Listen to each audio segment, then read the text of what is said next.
Once, as I was sitting by the riverbank, holding my fishing rod for a long time without any sign of movement, I suddenly realized I wasn't waiting for the fish.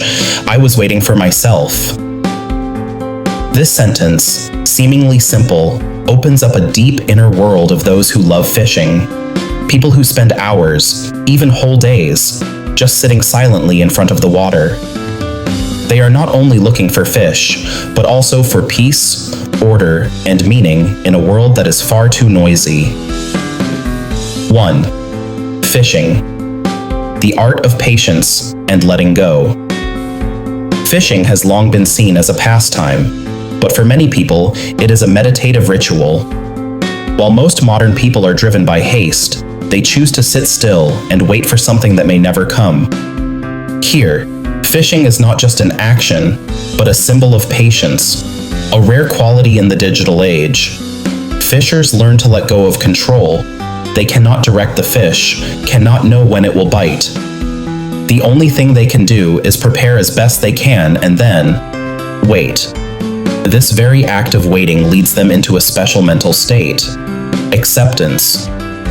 They gradually become familiar with uncertainty, just like learning to live among things that cannot be grasped. When the mind stops wandering, people reduce stress, stabilize their heartbeat, and emotionally recover. Some studies even show that those who fish regularly experience lower stress levels and have better emotional regulation. From this perspective, the person who goes fishing is someone who practices mindfulness in the most natural way. They don't need lofty philosophy, only the patience to sit with the water. The slow repetition of that process trains their ability to be present, something very few people can truly do. 2. Solitude and the need for stillness. People who love fishing often tend to be introverted or rich in inner life.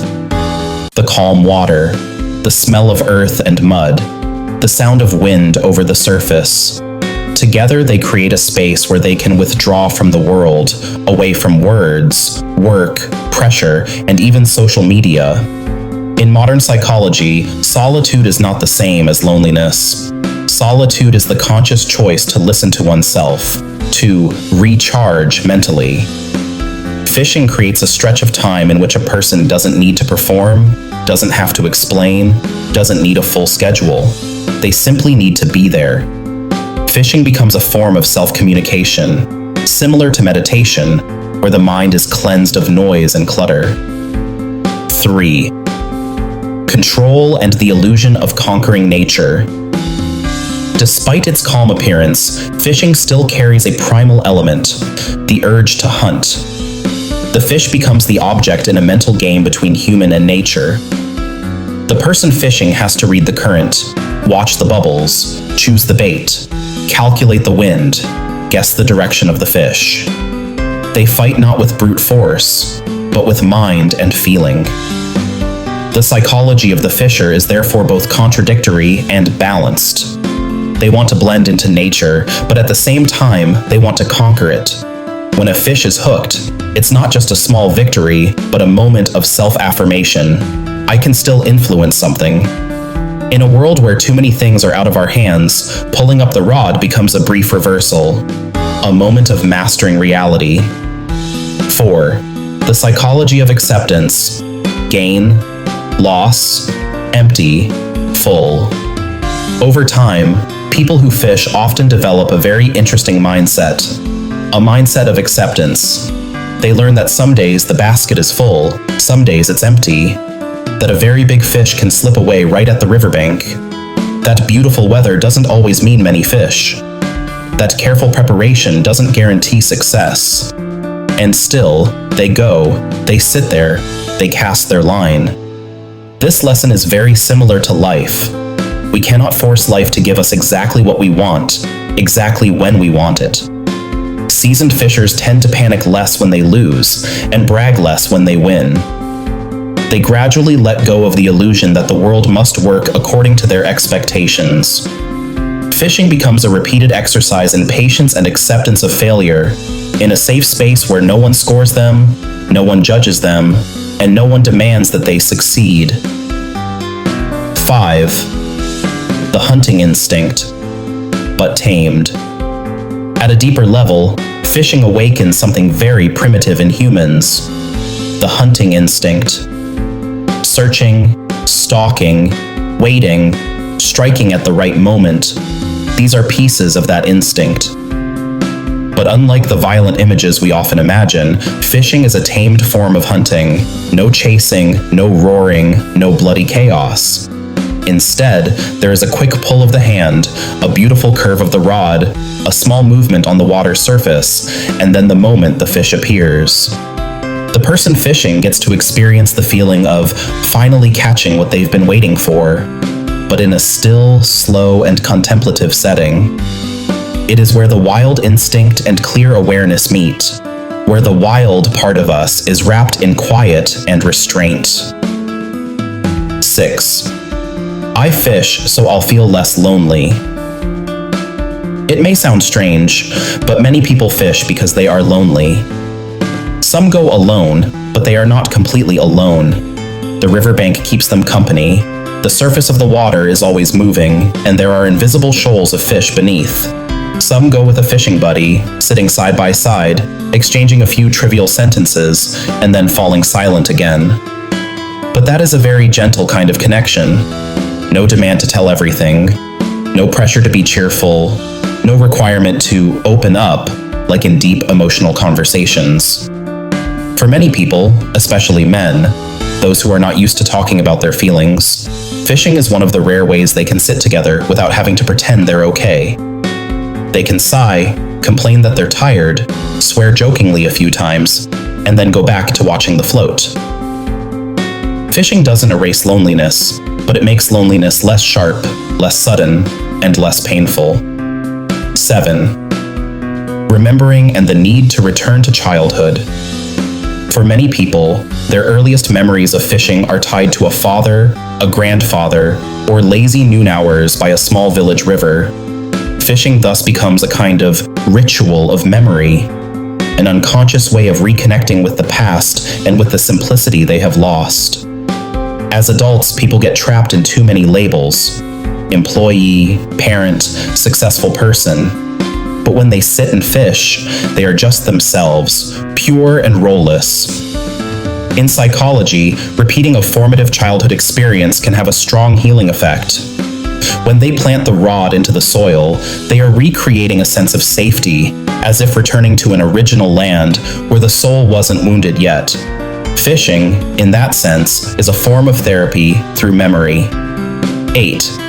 The silences between actions, where people talk to themselves. It's no coincidence that many philosophers, writers, and painters loved fishing. They understood that when the water is still, the human mind is also at its calmest. In those silent moments, people begin to reflect on life, death, and the meaning of existence.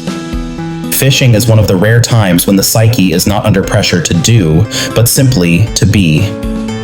Psychologically, this is called a contemplative state, when the fisher no longer separates themselves from the surrounding scenery. They forget the ego and become partly merged with nature. In those moments, whether they catch a fish or not stops being important.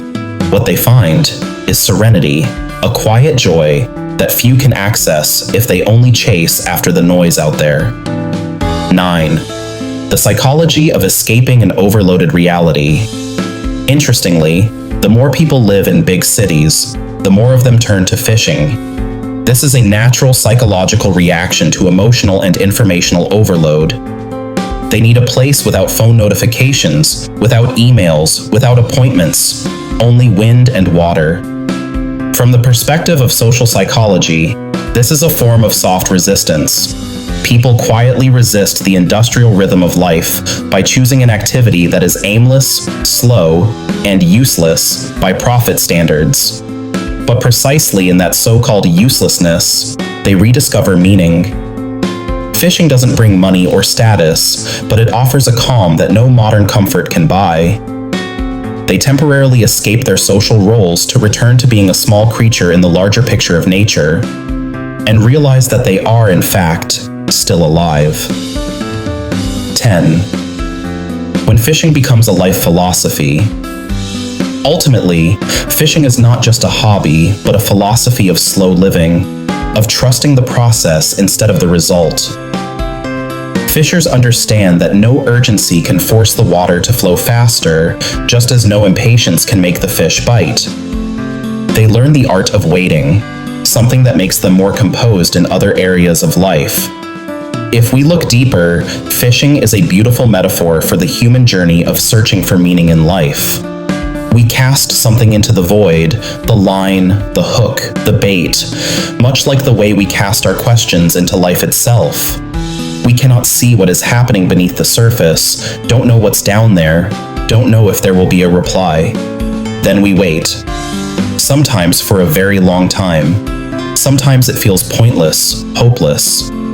Suddenly, there is a faint pull at the end of the line. We tug and realize something has answered. For the person who fishes, waiting is not just about catching fish, but about confirming that. When I patiently cast myself into life, sometimes life does answer back. Many people even bring that spirit into their work and relationships.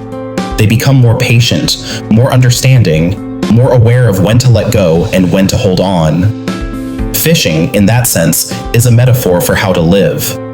In the middle of a rushing world, they can still sit quietly, observe, and smile. 11. Conclusion. In the end, behind the pastime called fishing, lies a very human set of needs. The need to withdraw from noise, to sit in silence without being judged, to feel that they still have control over something, to learn how to accept gain and loss, to connect with others in a gentle way, and to find a little meaning in moments that seem meaningless. So sometimes, when you see someone sitting quietly fishing for hours, don't rush to think, how free they must be. It may be that, at that very moment, they are doing one of the most serious things in their life, learning how to be alone with themselves without abandoning who they are ever again.